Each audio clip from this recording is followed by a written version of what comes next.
All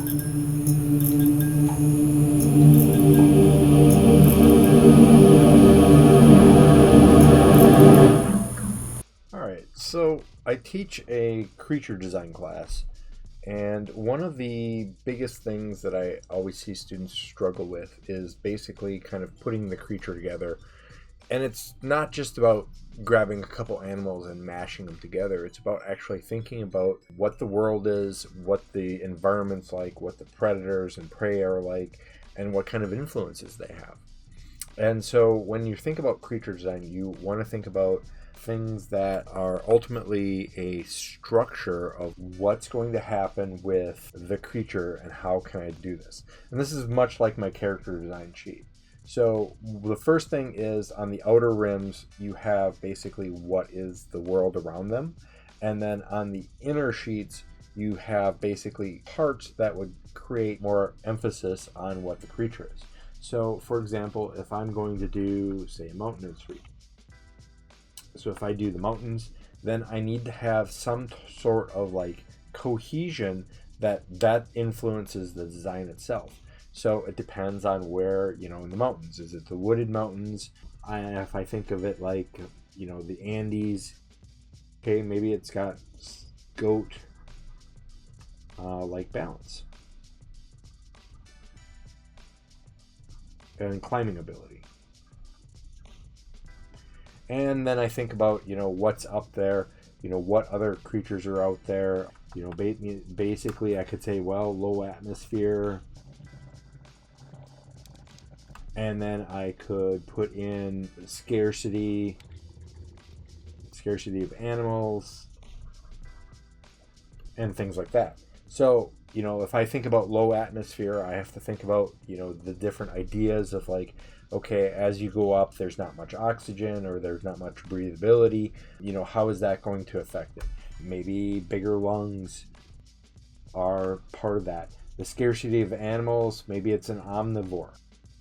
And so when I start thinking about this as like world elements and how those world elements influence you, you have to think about that.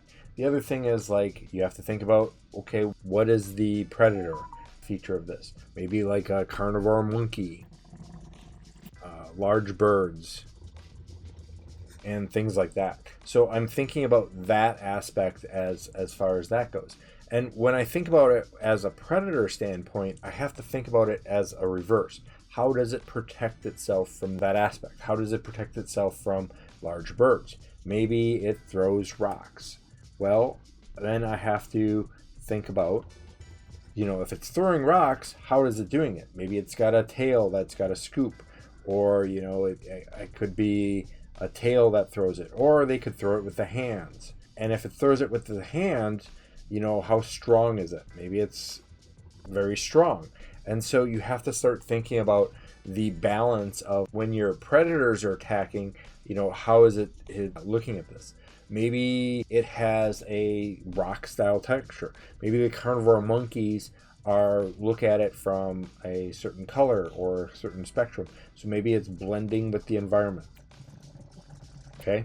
And so I think about those things as well. And when I go to prey, when I think about what it eats, and it can be omnivore, carnivore, or herbivore too, you have to think about what it eats. So maybe it goes after vegetables.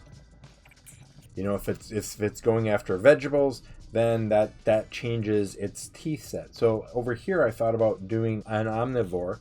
So it's going after something, maybe eggs, finds the bird eggs and it goes after those.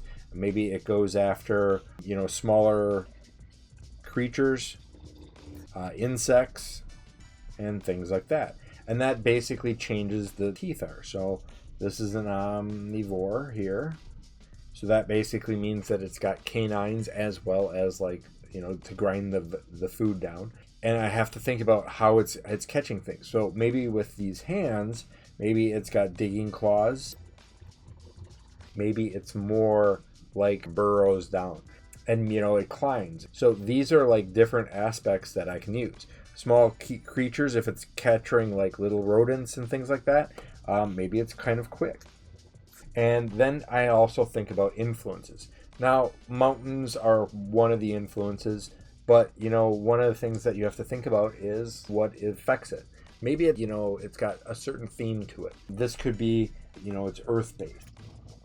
Maybe that it's a camouflage, like a stealth style. So that basically means that I have to take from the world and kind of bring in those elements too. So maybe it's got rock texture or even color. I mean, it doesn't necessarily need that. Does it have fur? Does it have other aspects of that?